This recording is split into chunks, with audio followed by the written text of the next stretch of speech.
What do you mean? I was supposed to shine brightest on this day, yet my expression was strained. Why would you say something like that now?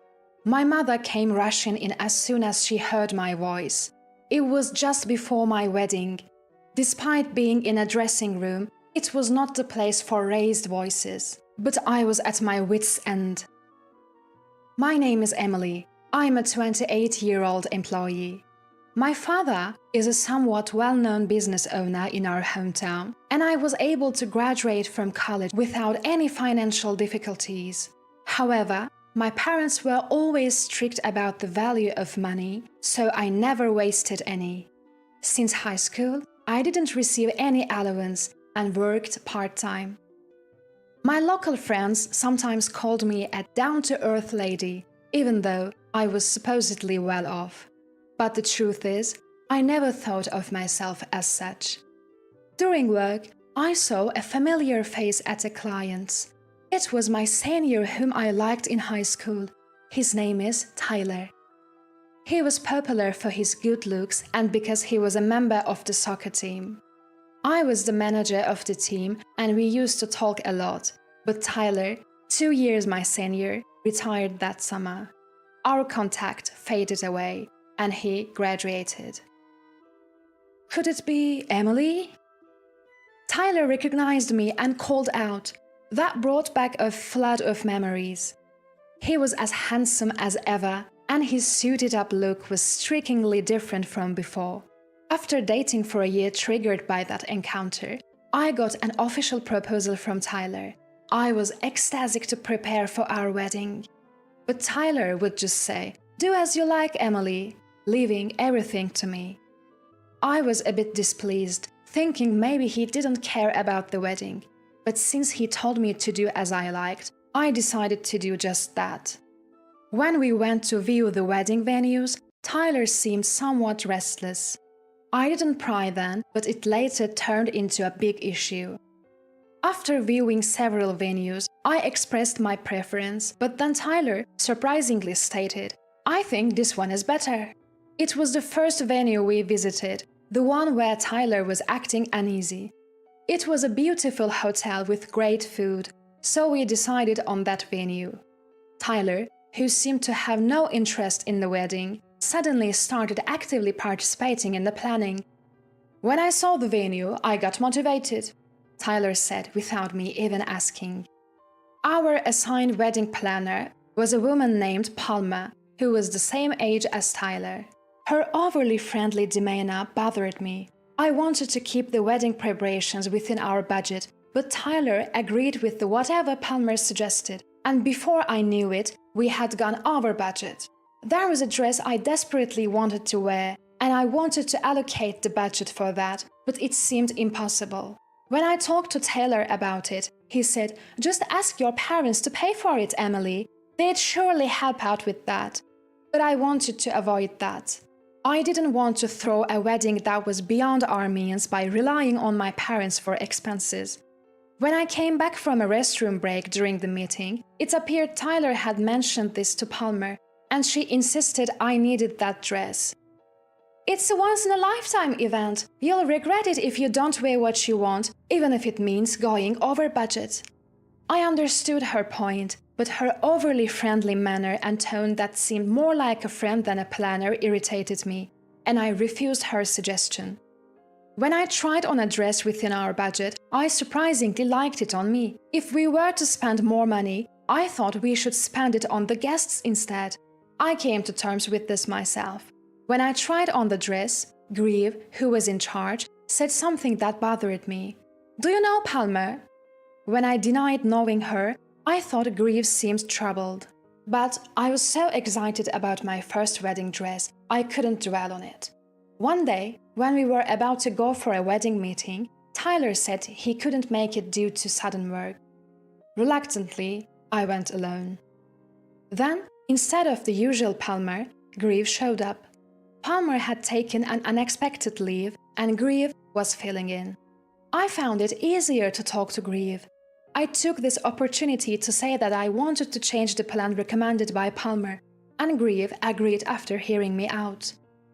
I managed to choose the dress I had always wanted while staying within our budget and returned home in a great satisfaction. The next night, I received a call from Tyler. "You went ahead and changed the wedding plan on your own, didn't you?" His voice was lower than usual. "Palmer wasn't at the meeting yesterday, so Grieve took over. When I told her my wish, she changed it for me. Yesterday, Tyler was busy with overtime work, so I couldn't call him. I sent an email saying that I wanted to talk about the change in the plan and the details when we had time, but Tyler seemed unhappy. Was it because I changed the plan without consulting him, or was it because I reported it late? I am sorry I changed it without asking, but wasn't this the original plan? Tyler, you just went with what Palmer suggested, but you said you'd leave it to me in the first place." "That's rude to Palmer, who went out of her way to make the suggestion." Tyler's anger wasn't about the plan. It was about being rude to Palmer. Why was he defending the coordinator so much? "Tyler, do you prioritize Palmer's suggestions over my feelings?" When I asked more directly, Tyler sighed heavily. "Fine, I'll apologize to Palmer." With that, he hung up. What was that about? Why did it turn out this way?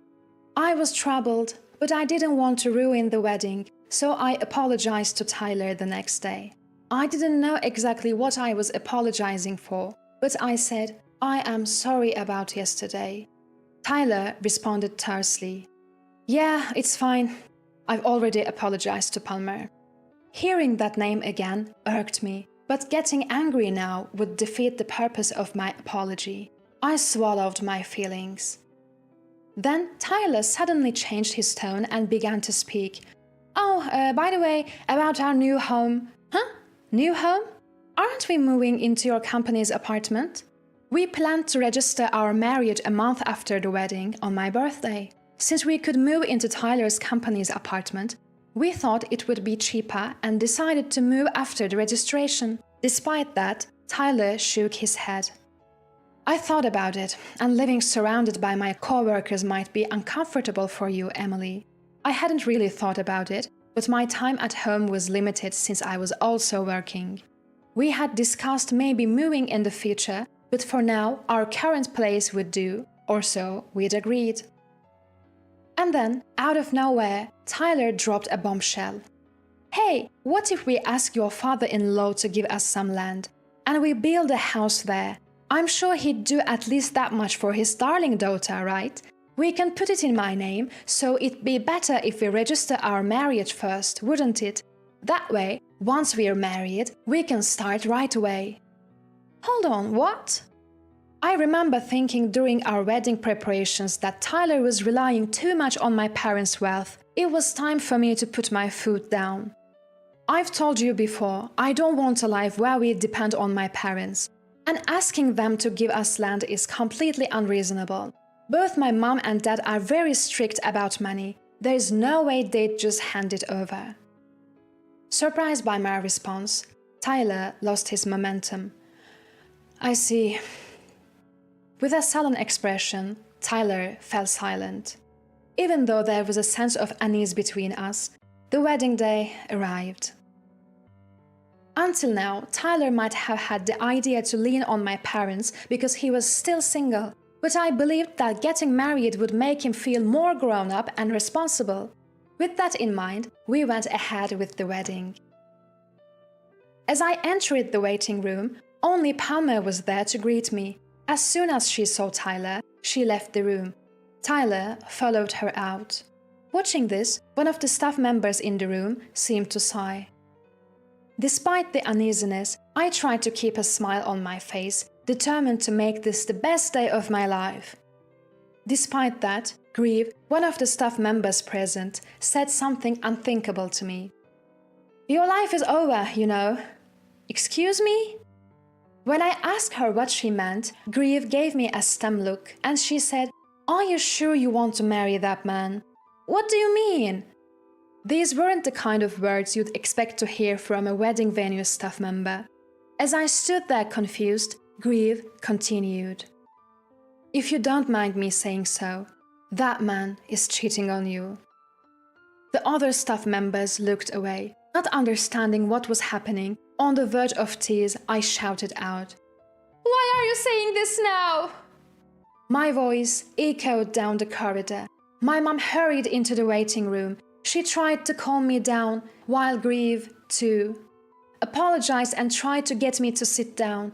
Finally, Grieve broke the news. I was certain after seeing Palmer's behavior earlier. Tyler is having an affair with Palmer. I turned pale. My mother simply said, "I see." Her tone suggested she knew something. When I urged her to talk, she revealed that she had seen a man who looked like Tyler embracing a woman in another waiting room. She had gotten lost and accidentally peered into another room. She couldn't see their faces, so she didn't know who they were, and because she was in a hurry, she closed the door quietly and pretended she hadn't seen anything. She thought the man had a similar build to Tyler, but she had dismissed the thought that it could be him. The woman was wearing a black suit, and she assumed she was a hotel employee. When I described what Tyler was wearing today, my mother nodded. When Grieve asked my mother for more details, it became clear from the description of the hair and height that the woman was Palmer. My anger exploded. I was about to shout, but Grieve stopped me. "Why are you stopping me?" "Please hold on, the staff will be back soon." The staff member, who'd left a short while ago, walks back in. Mrs. Grieve takes her mobile phone from the returning staffer and brings it over to me. On the screen, I see both Tyler and Mrs. Palmer. I can hear their conversation too. "Once we are married, I get the land to build a house. If I play my cards right, they might build a house too. Then, immediate divorce." Tyler declares, chuckling. Next, a voice I assume is Mrs. Palmer's. "Tyler, you're such a scoundrel. If it weren't for me, he would have been happy with her." The two of them laughing together. From their conversation, it seemed Mrs. Palmer was Tyler's ex-girlfriend. She wasn't at the high school, so she might have been his college classmate. Apparently, they met again during the venue inspection and got carried away with the idea that it was destiny. When wealthy and handsome men come for venue inspections, she gets close to them, has affairs and causes breakups. According to Mrs. Grieve, who heard their conversation, Mrs. Palmer is a groom hunter. However, she always gets away with it because there is never any proof. Mrs. Grieve had noticed her behavior with Taylor and warned me about they might be having an affair. "You could have put it more gently," I say, cautiously. She immediately responds with an apologetic, "I'm so sorry." She had been at a loss for how to broach the subject, then blurted out, "Your life is over," as time was running out to catch them in the act. I take a deep breath and say, "Is it okay if I end his life?" I was going to bring Tyler's life to an end. After I finished changing, Tyler came in. "Isn't it beautiful? I want you to take a picture," I say. Tyler, smiling, takes out his phone and snaps a picture. "Let me see," I request, taking the phone from his hand. At that moment, Mrs. Grieve takes Tyler away to touch up his makeup. I start to search Tyler's phone for evidence of his affair. There are plenty of photos and exchanged messages. I never touched Tyler's phone, so he must have been careless. There was no passcode, and I might not have found the evidence if not for this situation. I screenshot the incriminating conversations and to transfer them to my phone. When Tyler comes back and I hand him his phone, Mrs. Palmer finally shows up. Other staff members had been keeping Mrs. Palmer busy. She had caused many grooms to call off their weddings and resented by nearly all the staff who lost their sales because of her. Tyler must have switched to Palmer's plan to support her sales. I guess he thought he could always beg my family for more money if he ran out. Thanks to the teamwork of the staff present, I was able to gather evidence of the affair. And then the reception begins. The next item on the agenda was to play the How the Bride and Groom Met movie. As the movie begins, Tyler yells out, "Hey, what the hell is this?"